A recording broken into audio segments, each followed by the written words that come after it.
What's going on, guys? Chase on Two Wheels here, and today we are talking about the infamous differences between the MT07 and the R7, because the R7's brand new and everybody thinks that it's just an MT07 with fairings.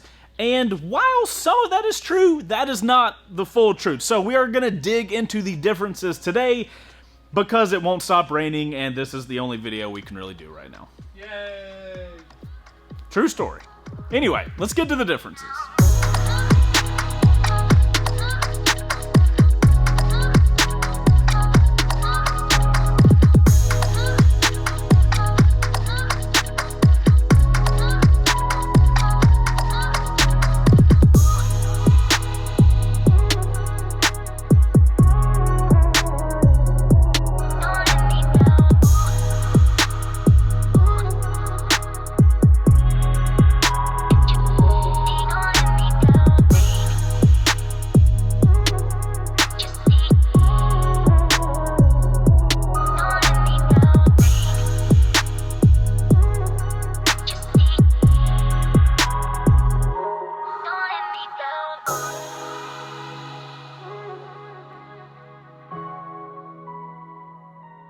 Okay, so first off, let's talk about the main core similarity between both of these motorcycles, and that is the CP2 engine. The engine is exactly the same on both the R7 and the MT07. They are not tuned differently, they are literally exactly the same. So, as far as power delivery, where the power kicks on, where the power dies off, everything's going to be the exact same. This is where I think a lot of the confusion comes from, is people are like, well, it's got the same engine, so it's the same motorcycle. 100% it's not, but they do share the exact same engine. I will say, having spent a lot of time on the MT07 that Yamaha's been lending us, and now having ridden the R7 both on the track and around the city and the streets and stuff like that, the engine is solid. And also, they've been making it for a while, so the thing's a tank. So I don't see this as being a problem. I think the majority of the problem comes from people comparing the R6 to the R7. We'll get into that in another video, but as far as the engine goes, identical.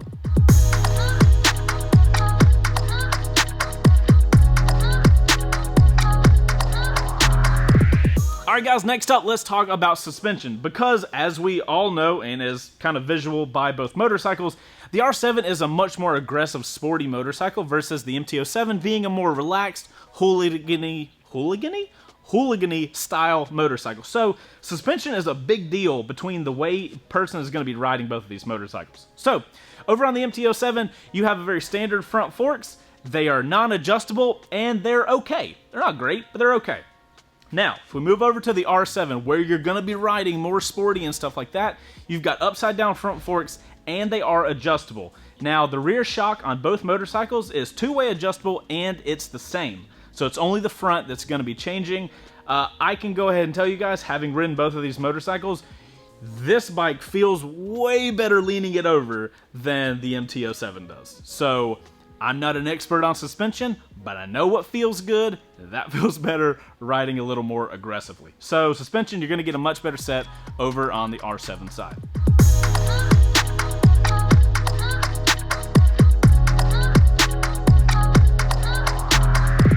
Alright guys, so next up, let's talk about the clutch in the motorcycles. They are exactly the same except for one little detail, and that is the R7 is going to have a slipper clutch. Now, I'm not going to go into the super detail about what a slipper clutch is, but in an aggressive riding situation, if you are going fast and you are downshifting and braking into a turn, you are going to be downshifting and you have to rev match your motorcycle so that the rear wheel is spinning at the same or the correct-ish speed as the engine is rotating. A slipper clutch will smooth that out. If you don't do that correctly, like in the MT07, you're going to have some chattering on your rear wheel and it's going to be a little weird. I don't know how else to easily explain this, but just know that a slipper clutch is going to make aggressive riding more smooth. If you have an MT07, I highly recommend you just downshift a lot and see what happens. It'll be a little aggressive and it's hilarious. As long as you know what you're doing. As long as you know what you're doing. I ride this thing like an absolute lunatic, and that just fits into the whole thing. But yeah, this bike, no slipper clutch. R7 does have a slipper clutch.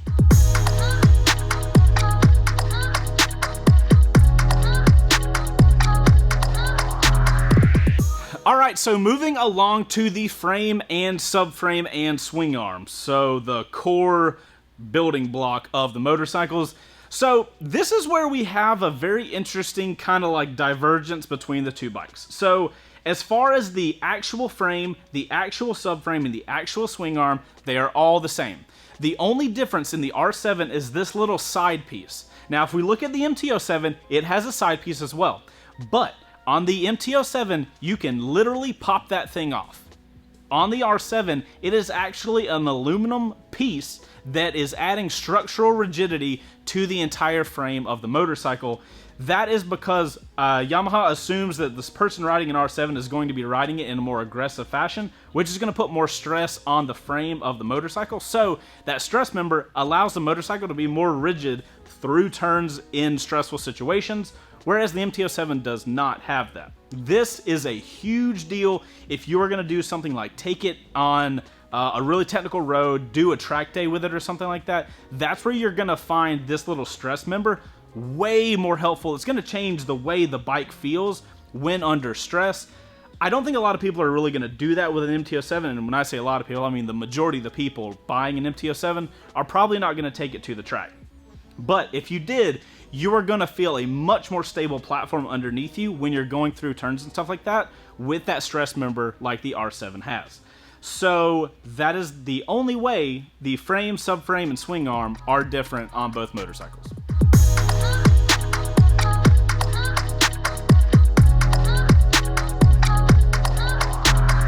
Alright, so next up, let's talk about brakes. And since I can't memorize numbers, both bikes share identical brake disc sizes. We have dual 298mm fronts and 245mm rear brakes, both with ABS on both motorcycles. But there is a difference with the master cylinder. So our main differences on the brakes of these two motorcycles is going to be that the R7 is equipped with Brembo master cylinders.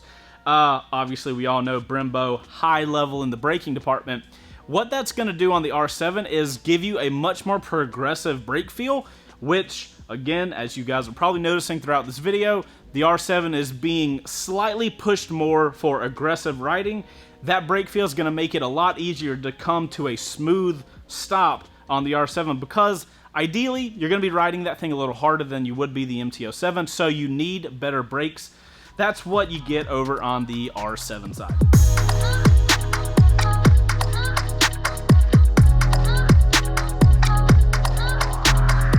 Alright guys, next up let's talk about seat height, and because it's numbers, I need my phone. So on the R7, we have a 32.9 inch seat height, whereas on the MT07, it comes in at a shorter 31.7 inch seat height. So for you shorter riders, MT07 is going to be a much shorter motorcycle. I can also confirm this because I've watched Bo sit on both of these motorcycles. He can comfortably sit on the MT07. On the R7, he's like flamingo gaining, which is flamingo ganging.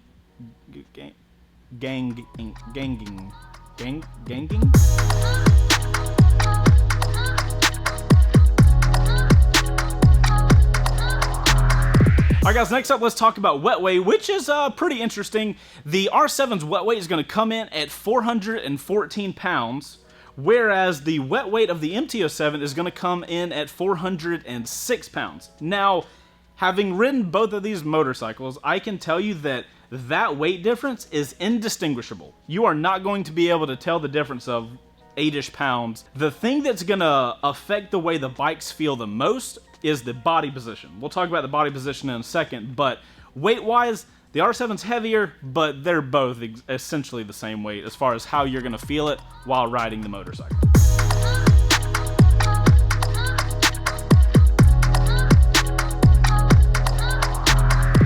Alright, so next up, let's talk about the gauge cluster. So, both of these motorcycles are going to use the same style gauge cluster. It's an inverted LCD, and I love the way it looks. It does look like kind of old, but like new age old, if that makes sense at all. It's not TFT, nothing like that, but they are both laid out slightly differently. The MT07s, as you guys can see, the cluster actually goes with the panel. So it's kind of like shaped the exact same.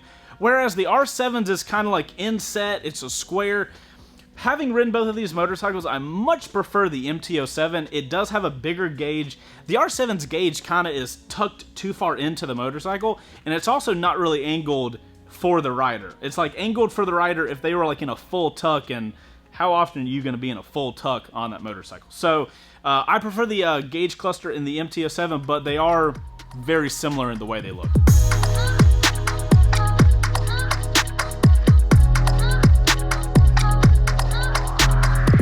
So next up, let's talk about lighting and styling. As you guys probably know, 2021 was our first year of this change for the MT line on Yamaha side. You know, they have all LEDs. The bike looks really cool to me, but lights and looks are very subjective. I personally love the direction that they're going. The R7 over here, again, full LED lighting. I think they did a really good job on the blinkers now. Blinkers are suddenly starting to not look like pieces of crap with those giant orange balls. I am so happy that the orange balls are gone. I cannot stand them. Anyway, the R7 has very similar design language as the R3, the R1, the R6. Yamaha, I feel like, does one of the best jobs of all the OEMs of syncing up the styling of all of their lines. The R line looks all the same. The MT line, other than the MT10, looks all the same. Yamaha, I'm looking at you for the new MT10. We know what it should look like.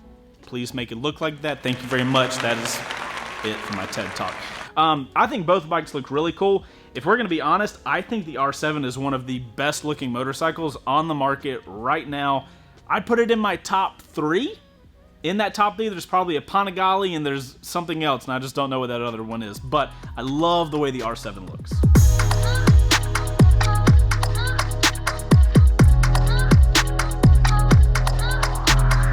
Alright guys, next up, let's talk about the body position for both of these motorcycles. It is going to be totally different. So luckily we've done first rides on both of these motorcycles, so I can show you guys some camera car footage of how you will look as a rider on both of these bikes. The MT07, your back is going to be upright, your arms are going to be like kind of straight out. It's a handlebar, so you are going to have that kind of relaxed body position. I love that body position because I feel like I have so much control of that motorcycle, and I can also be comfortable, and you can wheelie it very easily. So if we move over to the R7, you are going to be in full race mode, ladies and gentlemen. You are going to be leaned over. Your arms are going to be down on the motorcycle. You have clip-ons. You are going to be in an aggressive stance. Your legs are going to be tucked up. So the benefits of having that R7 body position is going to be that you are going to feel much more natural when you are getting on that motorcycle and when you are riding in more technical roads. You are already going to be like poised and ready to go, lean into turns and stuff like that. I will say, riding a bike like the R7 is going to be a little tough on your back, so if you're like me and you have a terrible back for some reason, the MT07 is going to be an incredibly more enjoyable ride. But if you're buying a bike to go to the track, or if you're buying a bike to only on the weekends go up and ride in the mountains or the canyons, the R7 is going to fit that bill so much better.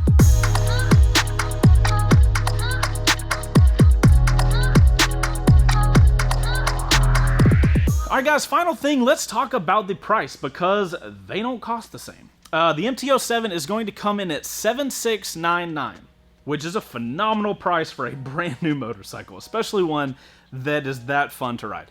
If we go over to the R7, it is going to be $8,999, which also is an incredible motorcycle for that price. Because you got to think, like, this thing is replacing the R6, and that thing used to be like 12 grand or something. I think the pricing wise for both of these motorcycles are like, they're right on the money as where they should be. Now the question is $1,300 price jump from the MT07 to the R7, is that worth it? So that totally depends on the type of riding you're going to be doing, and that's not really what we wanted to get into in this video. I just wanted to give you guys the technical differences between these bikes. That's all of the technical differences. That's all the things they are the same. So as you guys can hopefully see, these bikes, while they do share a ton of similarities, frame, swing arm, subframe, engine, they are very different motorcycles made for very different things. And if anything you can take away from this video, it's how incredible that the CP2 engine is, because it's not only in these guys, it's also in Yamaha's XSR 700, and it's also in Yamaha's Tenere 700. They have somehow taken an engine and multi-purposed it all over the place. And while I haven't had the opportunity to ride a Tenere 700 yet, seeing how well it performs in both of these style motorcycles, I am very excited to try it out on a kind of baby adventure bike and see how it performs over there. Honestly, I think Yamaha has created two incredible motorcycles, and we cannot wait to make more content, especially on the R7, moving forward. If you guys enjoyed this video, please make sure to hit that like button. That is how we know to keep making the content that you guys enjoy. If you guys like motorcycle content and you're not subscribed already, make sure to hit that subscribe button, because we are going to be making weekly content on this R7 as long as we have it. Guys, I'm Chaseontwowheels. Thank you so much for watching this video, and you guys go out there and ride safe, and I will see you on the next one. Goodbye. Outro crew. Ooh, outro crew. What bike would you guys pick? Also, if you're in the outro crew, we already know you liked the video because you made it to the end of it. If this is your first time in the outro crew, how's it going? This is why everybody puts OC in their comments. It stands for outro crew, and it lets me know you made it to the end of the video. Outro crew, let me know in the comments down below. Which bike do you guys pick? MT07, R7. Since I already own an MT10, I'm going R7. But you guys let us know in the comments, and we'll see y'all on the next one, because we love you longer. Okay, goodbye.